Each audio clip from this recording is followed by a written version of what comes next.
Assalamualaikum warahmatullahi wabarakatuh.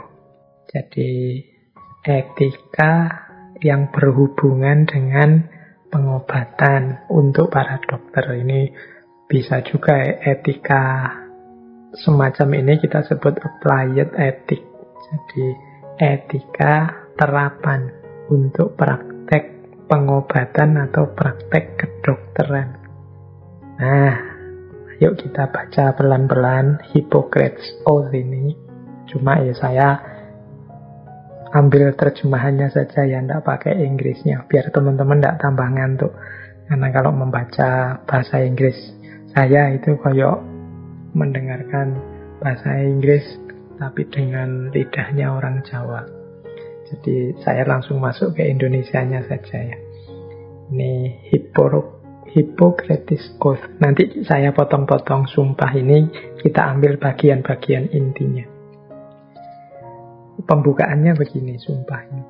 Aku bersumpah demi dewa penyembuhan Apollo, Asclepius, Hygieia, dan Panacea, dan semua dewa-dewi, menjadikan mereka saksiku bahwa sesuai kemampuan dan penilaianku, aku akan memenuhi sumpah dan perjanjian ini.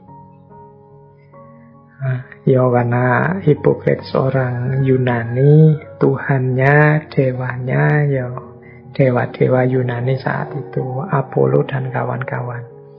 Yang disebut oleh Hippocrates ini Apollo, Asclepius, Hygieia, Panacea, ini dewa-dewa penyembuhan, dewa-dewa kesehatan Yunani. Jadi ini sebenarnya kakek nenek. Jadi Apollo punya anak Asclepius, Asclepius nanti punya 4 putri, Hygieia, Iaso, Aceso, kemudian Panacea, dan Egle. Jadi beliau punya 4 putri. Kalau Apollo itu dewa yang statusnya banyak sekali. Beliau ini ya dewa musik, dewa seni, dewa sinar matahari, dewa pengetahuan, dewa kaum muda, dewa panah, dewa penyembuhan termasuk salah satunya. Ini dewa yang paling ideal versi Yunani. Dewa yang paling Yunani itu Apollo. Nanti beliau punya anak yaitu Asclepius. Asclepius ini nanti yang punya daya penyembuhan, mewarisi dari ayahnya. Dia yang Asclepius ini nanti punya putri-putri juga yang konotasinya penyembuhan semua, yaitu Hygieia. Hygieia itu dewi kebersihan.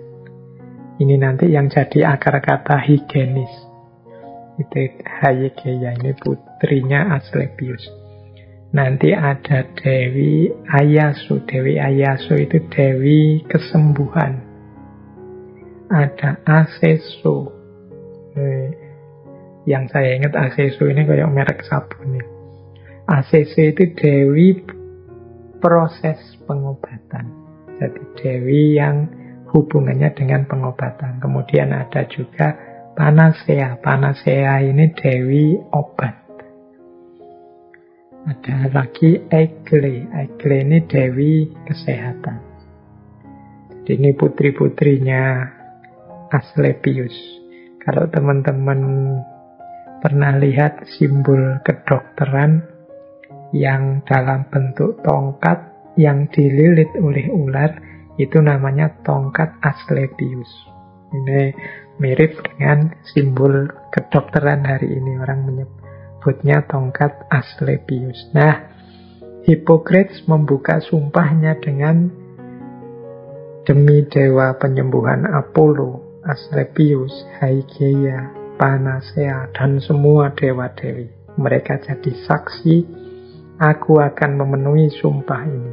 Yaitu miriplah sumpah kita hari ini kan, demi Tuhan yang Maha Esa, demi Allah, dan lain sebagainya. Ini sumpahnya Hippocrates. Kemudian beliau menyatakan begini, aku akan memperlakukan, ini yang pertama ya, aku akan memperlakukan orang yang mengajarkan seni kedokteran ini seperti orang tuaku sendiri dan menjalani hidup ini bermitra dengannya. Dan apabila ia membutuhkan sesuatu, aku akan memberikan milikku. Jadi yang pertama, berjanji tentang gurunya. Nah, ini saya tidak tahu ini. Mungkin di Yunani sudah ada kesadaran untuk berakhlak dan beradab kepada seorang guru. Maka sumpah Hippocrates pertama-tama itu bagaimana dia berjanji akan memposisikan gurunya seperti orang tuanya sendiri dan bekerja sama dengan beliau, dan kalau guru ini membutuhkan apapun, aku siap memberikan milikku. Nah, ini adabnya seorang murid mungkin. Dan aku akan menganggap keturunannya, ini berarti sampai anak-anaknya guruku itu, seperti saudaraku sendiri. Dan akan mengajarkan kepada mereka seni ini bila mereka menghendaki. Tadi aku diajari oleh ayahnya, mungkin begitu.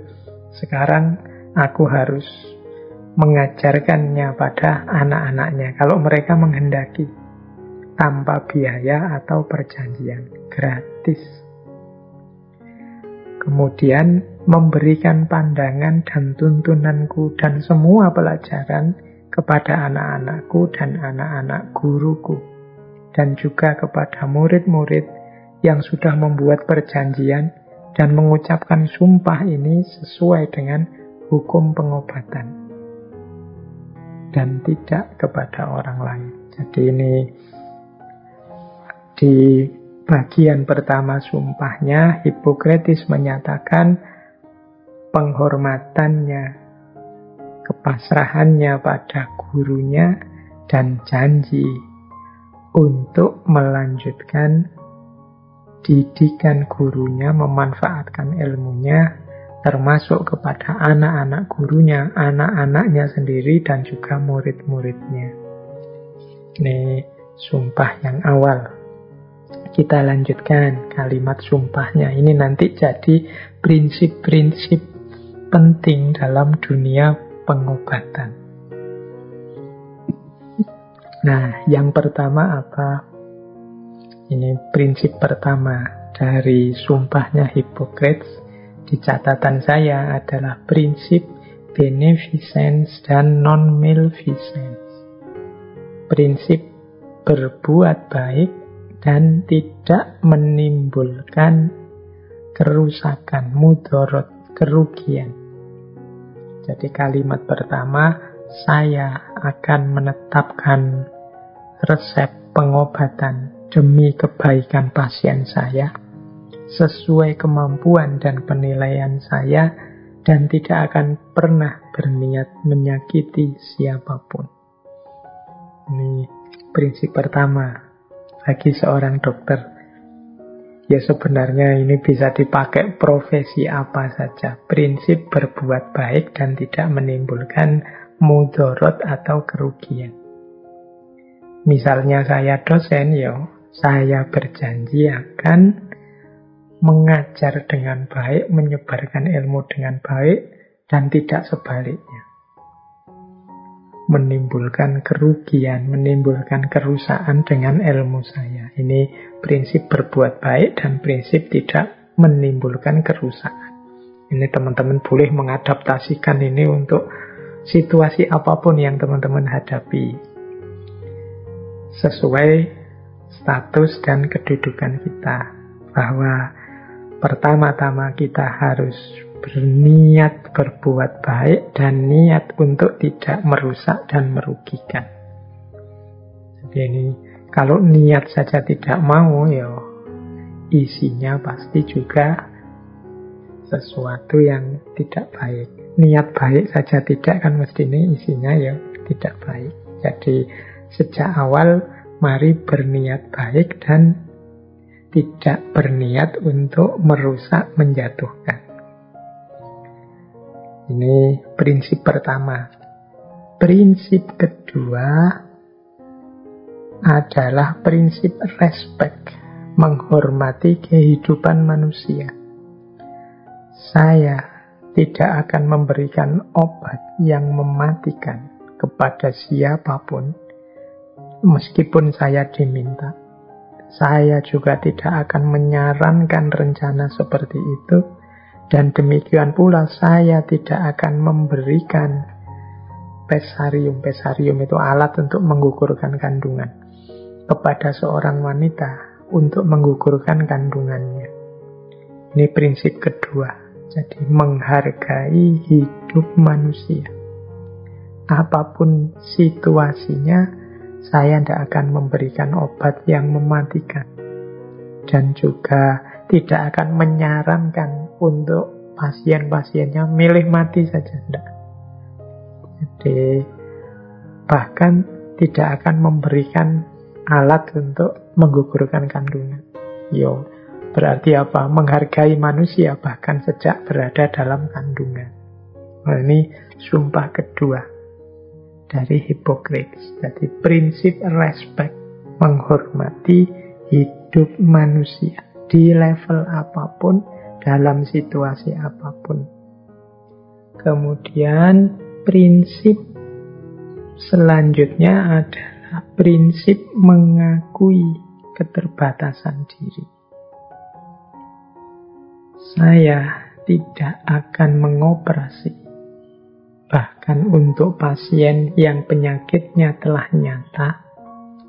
Saya akan memberikan operasi ini untuk dilakukan oleh para praktisi, para ahli di bidang ini.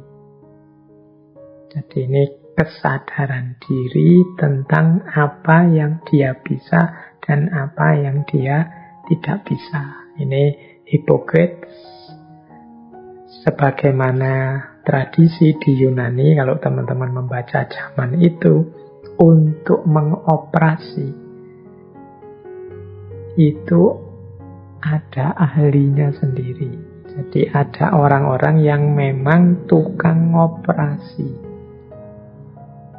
Ya sebenarnya hari ini kan mungkin begitu juga, ada dokter yang ahli bedah, ada yang khusus ahli anestesi dan lain sebagainya, sesuai keahliannya masing-masing. Jadi karena Hippocrates ini ahli pengobatannya bukan pada operasinya, ya dia berjanji untuk saya tidak akan ngoperasi, wong bukan keahlian saya. Jadi dia tahu limitnya, batasnya, tidak nekat, tidak ngarang, tidak mengira-ira. Jadi ini jadi prinsip selanjutnya oleh seorang dokter. Saya bilang tadi, prinsip seperti ini juga mungkin penting untuk kita yang menjadi apapun dalam status apapun. Kita harus sadar siapa diri kita, batas kemampuan, batas kebisaan kita itu sampai di mana. Jadi mengakui keterbatasan diri. Jangan sampai kita nabrak-nabrak, melanggar batas yang kita mampu, padahal kita bukan bidangnya. Jadi makanya untuk malam hari ini saya pamit-pamit. Siapa tahu yang saya sampaikan ada yang tidak cocok dengan teman-teman yang ngerti dunia kedokteran. Nanti kalau ada yang tidak cocok, monggo diingatkan saja. Malam hari ini fokusnya bukan pada teori kedokterannya, tapi pada wisdom-wisdom, kebijaksanaan-kebijaksanaan tentang kesehatan. Versinya Hippocrates. Ya rasanya teori-teori yang disampaikan malam hari ini itu mungkin karena berasal dari era abad ke-5 sebelum Masehi, yang mungkin sudah sangat umum, bahkan mungkin beberapa sudah berubah, sudah difalsifikasi, sudah tidak dianggap relevan lagi. Yaitu Mungkin teman-teman kedokteran yang bisa ngerti tentang itu. Tapi menurut saya prinsip mengakui keterbatasan diri ini penting untuk semua bidang. Jadi kita harus kenal siapa kita, keahlian kita di mana, kita ngerti tentang apa dan tidak tahu tentang apa. Nah, kemudian ada selanjutnya prinsip untuk berakhlak dan beradab. Jadi itu ada di sumpah selanjutnya, di setiap rumah tempat saya datang, saya akan masuk hanya untuk kebaikan pasien saya. Menjauhkan diri dari semua perbuatan jahat yang disengaja dan semua rayuan, dan terutama dari kesenangan cinta dengan wanita atau dengan pria, baik mereka bebas atau budak. Jadi ya tugasnya dokter itu kan bisa masuk sampai ke ranah-ranah paling privat dari pasiennya. Maka penting untuk membangun akhlak dan adab diri. Jadi pokoknya nawa itu niatnya ya untuk kebaikan, melenyapkan penyakit. Tidak boleh mikir macam-macam, tidak boleh terdistraksi oleh macam-macam. Bahkan di kalimat sumpah itu ada, semoga tidak tergoda oleh rayuan dan juga tidak terjebak oleh kesenangan-kesenangan cinta, berarti hasrat, nafsu dan macam-macam, baik dengan wanita atau pria, baik yang bebas atau yang budak. Jadi ini prinsip untuk jadi orang baik yang berakhlak, tidak punya niat jahat, tidak dikendalikan oleh hawa nafsu. Ini penting. Ya lagi-lagi semua orang juga butuh ini, kemampuan untuk mengendalikan diri, kemampuan untuk menata diri secara berakhlak dan beradab. Terus selanjutnya yang terakhir dari sumpahnya Hippocrates adalah prinsip menjaga kerahasiaan pasien atau azas confidentiality. Jadi semua, kata Hippocrates, semua yang mungkin saya ketahui dalam menjalankan profesi saya atau dalam kehidupan sehari-hari dengan orang lain yang tidak boleh disebarkan keluar akan saya rahasiakan dan tidak akan pernah saya ungkapkan. Seperti saya bilang tadi sebelumnya, dokter itu kan bisa mengakses bagian-bagian privat, lahir dan batin dari pasien-pasiennya. Maka di antara sumpah etiknya seorang dokter, dia harus menjaga kerahasiaan pasiennya. Tidak boleh menyebar-nyebarkan keluar. Seperti apapun yang dia tahu, dalam situasi apapun. I will keep secret and will never reveal. Aku akan merahasiakannya dan tidak akan mengungkapnya keluar dalam situasi apapun. Nah, ini prinsip confidentiality, menjaga kerahasiaan. Jadi kalau diringkas sejak awal tadi, dari sumpah Hippocrates ini secara umum, yang pertama, setiap dokter itu harus memegangi prinsip berbuat baik, beneficence, tidak menimbulkan mudorot, kerusakan yang lebih parah, maleficent, non-maleficent, dan yang ketiga prinsip respect, menghormati kehidupan manusia. Yang keempat, prinsip mengakui limit diri, batasnya diri. Yang kelima, berakhlak dan beradab. Dan yang ketujuh, menjaga kerahasiaan. Ini yang disumpahkan oleh seorang dokter menurut Hippocrates. Berarti kalau ada dokter penyembuh kok nabrak prinsip-prinsip tadi, ya berarti dia sedang melanggar etika seorang dokter. Dia melanggar prinsip-prinsip yang harus dijalankan oleh seorang dokter. Nah, untuk zaman itu, ini sumpah yang luar biasa.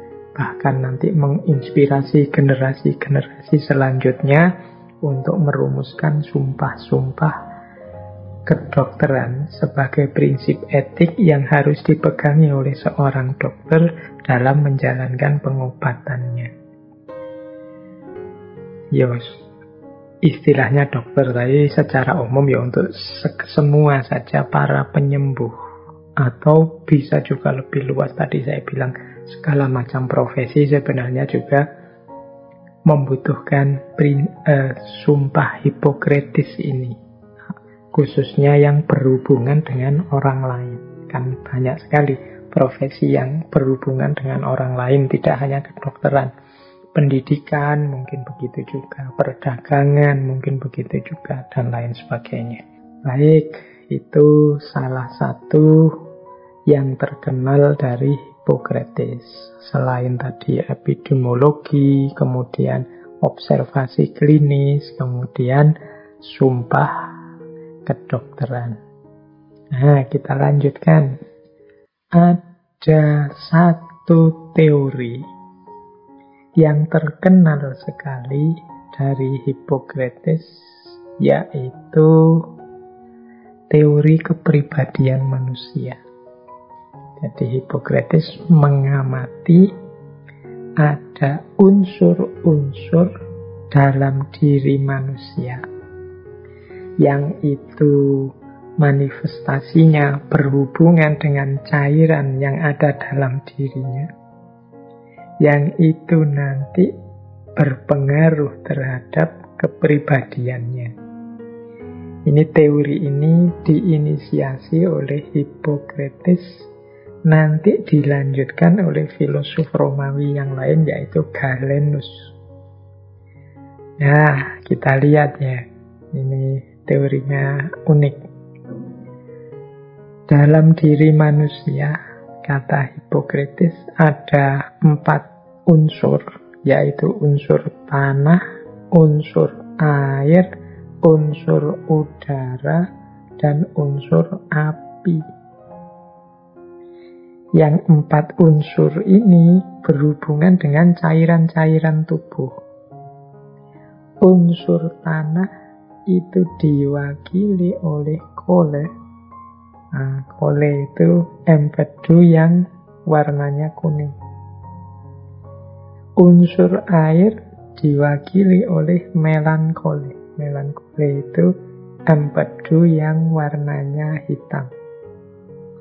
Unsur udara diwakili oleh cairan namanya plekma. Plekma itu cairan tubuh dalam bentuk lendir atau dahak. Dan api, unsur api ini cairannya adalah cairan sanguin atau darah. Nah, masing-masing unsur yang berhubungan dengan cairan tadi punya ciri. Yang unsur tanah, empedu kuning, cirinya kering. Yang unsur air, empedu hitam, cirinya basah, lembab. Yang unsur udara, yang lendir atau dahak tadi, cirinya dingin. Yang unsur darah atau api tadi, cirinya panas. Jadi dalam diri kita ada kering, basah, dingin, panas, mewakili unsur tanah, air, udara, dan api.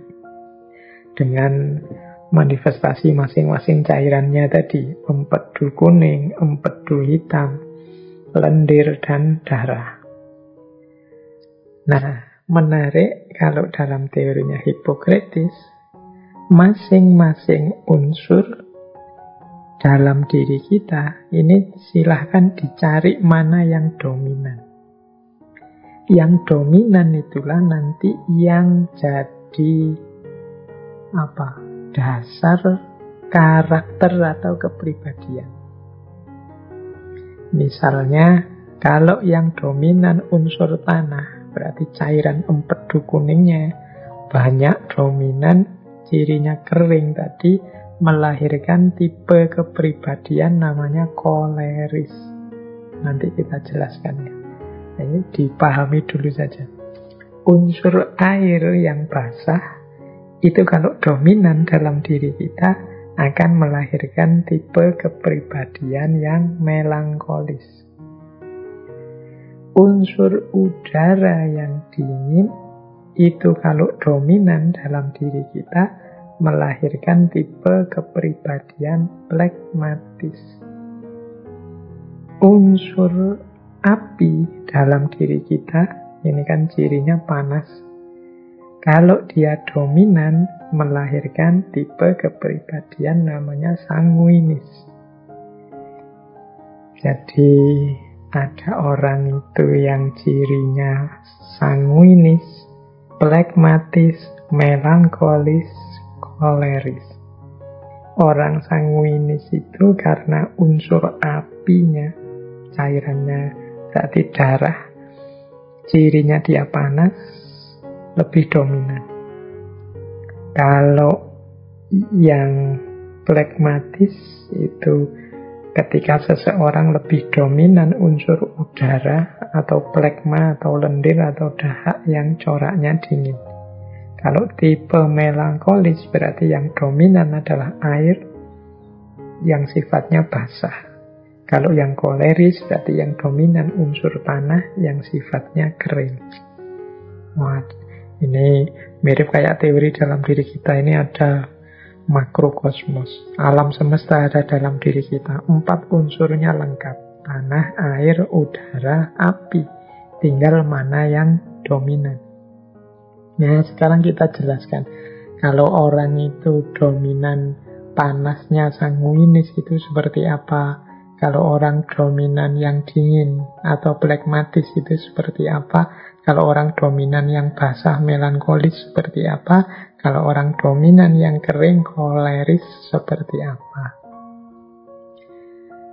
Kita awali pelan-pelan biar teman-teman memahaminya juga pelan-pelan, tidak kesusu. Saya tidak tahu teori ini masih dipercaya atau tidak, termasuk di dunia psikologi atau kedokteran. Monggo saja, tapi ini yang disampaikan oleh Hippocrates. Mungkin sudah ada teori-teori baru yang lebih representatif. Tapi setidaknya semoga konsep dari Hippocrates ini menyumbang sesuatu untuk memahami diri kita. Baik, yang pertama, ini tipe kepribadian koleris. Tipe kepribadian koleris ini tadi ya, berarti dia dominan unsur tanahnya. Cirinya kering, berhubungan dengan cairan empedu kuning. Orang yang tipenya koleris ini cenderung mudah marah, sukar mengendalikan diri, agresif. Jadi ciri khasnya apa orang koleris itu? Dia tegas, ingin cepat, aktif, kemauannya keras, sangat independen. Kemudian bisa membuat keputusan baik untuk dirinya maupun untuk orang lain. Tidak terlalu butuh motivasi-motivasi, digerakkan, didorong. Tidak, dia mandiri, punya daya memotivasi diri sendiri, independen. Bahkan orang tipe koleris ini yang mampu mempengaruhi lingkungan sekelilingnya. Nah, ini tipe yang pertama. Ya, ada aspek-aspek positifnya, ada negatifnya. Yang positif tadi tegas, mandiri, independen, kemudian mampu mempengaruhi lingkungannya, dengan tujuan, gagasan, dan lain sebagainya. Tapi kalau tidak hati-hati, terlalu dominan, akhirnya jadi agresif, ambisius, bahkan mudah marah karena mungkin lihat yang lain kok lelet sih, kok ndak cak-cek gitu loh inginnya. Ya ini gaya koleris. Dia ini serba tegas, ingin cepat, aktifnya luar biasa, independen. Mungkin orang-orang koleris ini ndak betah kalau dekat dengan teman-teman yang males, lambat, ndak cepet. Ini gaya koleris. Ini yang dominan unsur tanahnya, coraknya kering. Jadi ya ini mungkin teman-teman bisa introspeksi. Kalau setuju ya dengan teorinya Hippocrates ini, aku ini tipe yang mana. Jangan-jangan aku ada di koleris ini, berarti lebih kuat unsur tanahnya. Tegas, ingin cepat, aktif, berkemauan keras, sampai kadang-kadang mudah marah, sukar mengendalikan diri, ambisius. Nah ini gayanya orang-orang koleris. Yang kedua, gaya melankolis. Ini kebalikannya koleris. Kalau gaya melankolis berarti kan kalau dikembalikan ke unsur tadi, gaya melankolis itu yang dominan unsur airnya. Cirinya basah. Jadi orang melankolis itu cenderung bersikap muram, pesimis, dan mudah curiga. Ini negatifnya. Tapi ciri yang lain mungkin yang positif, dia analitis, perhitungan, hati-hati, perfeksionis. Jadi tidak mau ada celahnya. Ingin segala sesuatunya berjalan secara perfect dan sensitif. Sensitif itu apa ya? Ya kalau hari ini mungkin mudah baper, mudah kesinggung. Nah ini tipenya orang melankolis. Mungkin ada orang merengut di depannya, mungkin dia merasa wah orang ini sedang menghinaku atau sedang melecehkanku. Nah, itu kan baper, sensitif. Ada orang ketawa di depannya, mungkin dia merasa wah dia menertawakanku. Nah, itu ilustrasi mudahnya. Jadi melankolis itu negatifnya mungkin dia muram, pesimis, kadang-kadang perfeksionis. Jadi perfeksionis jadinya dia tidak mau kelihatan jelek. Dia ingin segalanya perfect, sempurna sesuai yang dia inginkan. Tapi ada bagusnya. Bagusnya itu perhitungan. Perhitungan itu berarti kemampuan analisisnya tinggi. Kemudian dia juga hati-hati, tidak mau sembrono, tidak mau sembarangan. Ini mungkin ada hubungannya dengan perfeksionis tadi. Sampai titik tertentu ini positif. Tapi kalau berlebihan, ini kan tipe kepribadian tadi muncul karena berlebihan. Berlebihan di unsur airnya, dia jadinya seorang yang melankolis. Mudah murung, mudah pesimis. Bahkan mudah menaruh curiga. Mikirnya selalu yang buruk-buruk. Sehingga susah dia untuk gembira. Ada apa-apa sering dilihat aspek negatifnya. Jangan-jangan ini, jangan-jangan itu, nanti saya sakit ini, nanti saya, nah itu tipe orang melankolis. Agak beda dengan koleris tadi yang agresif, ingin cepat, ingin segera beres, ingin kalau orang nggak cak-cek dia jengkel. Kalau melankolis ini hati-hati, pelan-pelan, yang penting perfect, mas. Nah, itu yang kedua. Ada yang ketiga. Kalau yang ketiga ini adalah kepribadian flegmatis. Ini yang dominan unsur udaranya. Cirinya dingin. Udara itu kan sepoi-sepoi dingin. Nah, orang flegmatis ini lamban. Negatifnya ya. Lamban, pemalas. Tapi ada positifnya. Positifnya apa? Tenang. Tidak mudah dipengaruhi. Mudah menerima, tidak mudah didistraksi, tidak mudah ditarik orang lain, karena dia sudah merasa nyaman dengan dirinya sendiri. Nah, itu tipe orang flegmatis. Ya kalau bablas berlebihan ya tadi akhirnya jadi lamban dan pemalas. Nah ini teman-teman yang sering menyebut dirinya kaum rebahan, nah itu ya boleh, wong orang memang butuh istirahat, butuh rebahan. Menunjukkan kita nyaman bisa menikmati hidup kita. Tapi jangan berlebihan, nanti jadi flekmatis. Akhirnya kalau berlebihan cenderung lamban dan males. Jadi tidak berkembang. Kita sudah, misalnya pandemi ini 2 tahun, punya produktivitas apa sepanjang 2 tahun ini? Anda punya apa-apa, Pak? Ya pokoknya jalan sajalah, nunggu pandemi selesai. Nah, itu gaya orang-orang flekmatis. Apapun yang terjadi dia tenang, kemudian tidak mudah berubah pendirian, susah diprovokasi, dipengaruhi, tapi dalam pengertian yang berbeda dengan koleris tadi. Kalau koleris karena dia punya target, punya ambisi, sehingga masukan-masukan dari luar tidak terlalu didengarkan. Kalau flekmatis ini, dia orangnya tenang, mantep, nyaman dengan dirinya sendiri, jadi dia tidak butuh lagi masukan dari yang lain. Meskipun negatifnya sering jadi lamban dan malas.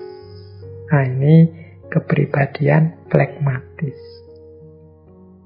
Nah, ada yang keempat. Yang keempat ini kepribadian sanguinis. Sanguinis ini unsur dominannya api. Cirinya panas, hangat. Nah, ini dekat dengan koleris tapi tidak agresif itu. Sanguis ini orang yang positifnya adalah dia ceria, periang, optimis, hangat kepribadiannya, lincah, bersemangat. Tapi juga ada negatifnya, yaitu apa? Sering meledak-ledak, heboh, sering terombang-ambing emosinya. Jadi kadang-kadang peristiwa biasa-biasa saja bisa jadi luar biasa karena dibesar-besarkan, atau kesedihan yang biasa bisa jadi hebohnya. Kesedihan biasa jadi heboh seolah-olah kesedihan yang luar biasa. Itu sanguinis. Jadi dia optimis sebenarnya, lincah, penuh semangat, meluap-luap. Tapi kalau tidak hati-hati jadi meledak-ledak, mudah heboh, mudah wow. Nah ini berarti nanti dia efeknya mudah dipengaruhi, mudah diprovokasi. Ini bergaul dengan orang sanguinis itu enak biasanya. Hangat, ceria, optimis, karena dia penuh semangat. Tapi ya itu tadi, dia mudah terombang-ambing ke sana kemari. Kepribadiannya kepribadian yang heboh. Nah ini sanguinis. 4 jenis kepribadian berhubungan dengan cairan tubuh, unsur-unsur diri, dan karakternya. Ada yang panas, ada yang dingin, ada yang basah, ada yang kering. Nah ini mungkin bisa diulang lagi oleh teman-teman, direnungi, aku termasuk yang mana.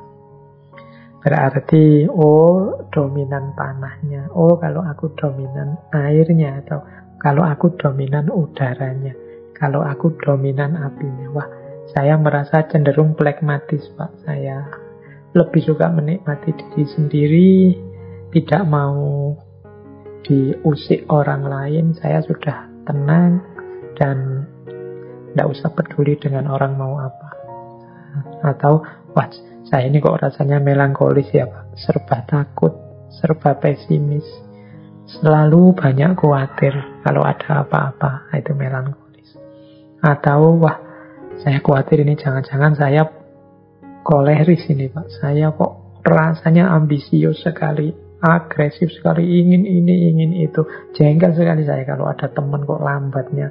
Kalau diajak kerja kok tidak bisa cak-cak, tidak bisa segera beres. Atau mungkin, wah, saya ini mungkin sanguinis ya, Pak. Orang sedang heboh apa, saya ikut. Orang ke utara, saya ikut. Orang sedang rame apa, saya kok tertarik ke sana. Saya dan seterusnya.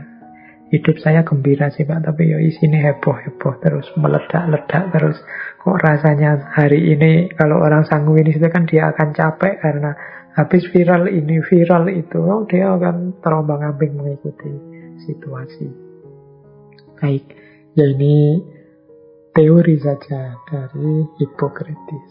Ya kalau cocok buat teman-teman ya monggo. Paling tidak hikmahnya dari teori ini kan jadi alat untuk kita mengenali diri. Ya, mungkin kategori-kategorinya bagi para ahli psikologi atau ahli biologi, ahli kedokteran hari ini sudah tidak relevan lagi, tapi mungkin secara konseptual bisa kita pakai juga untuk sekedar mengenali diri. Karena kalau dalam filsafat itu kan unsur mengenali diri ini sesuatu yang vital, yang penting.